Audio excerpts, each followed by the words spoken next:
Bonjour, chers membres de la Fédération du personnel de soutien scolaire. Mon nom est Éric Pronovo, président de la Fédération du personnel de soutien scolaire.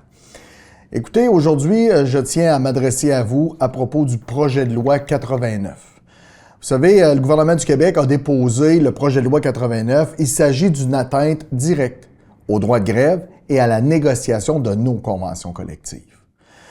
Que propose ce projet de loi? Eh bien, le ministre justifie cette réforme par la nécessité de protéger les populations vulnérables lors des conflits de travail. Mais pour nous, ce raisonnement ne tient pas. Le gouvernement tente de contourner les décisions des tribunaux et de modifier les règles du jeu pour les négociations du secteur public. Les conséquences puis les impacts attendus, bien entendu pour les travailleurs et les syndicats, entre autres, c'est l'encadrement plus strict du droit de grève dans les services publics. C'est aussi l'obligation de négocier des plans pour déterminer quels seront les services essentiels avant d'entamer une grève ou un lock-out. Pour les employeurs, ça sera davantage de pouvoir pour exiger le maintien d'un certain niveau de service, mais aussi la possibilité de recourir plus rapidement au tribunal administratif du travail en cas de désaccord avec les syndicats. Vous savez, les chiffres parlent d'eux-mêmes. Depuis les années 2000, 95% des conventions collectives ont été négociées sans conflit majeur.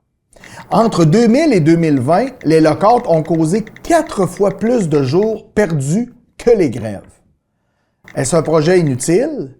Eh bien, les services essentiels sont déjà encadrés par la loi pour éviter tout risque pour la santé et la sécurité publique. Introduire la notion vague de bien-être risque de compromettre l'équilibre des relations de travail et d'ouvrir la porte à des décisions arbitraires du tribunal administratif du travail.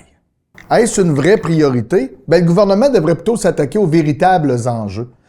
Améliorer les conditions de travail dans le réseau public, mais aussi d'investir dans l'éducation et les services de la petite enfance.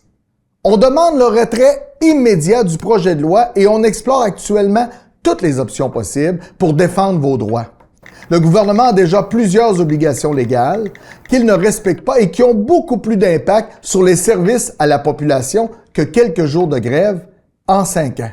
La Fédération du personnel de soutien scolaire continuera de travailler ce dossier pour vos droits et vous faire respecter.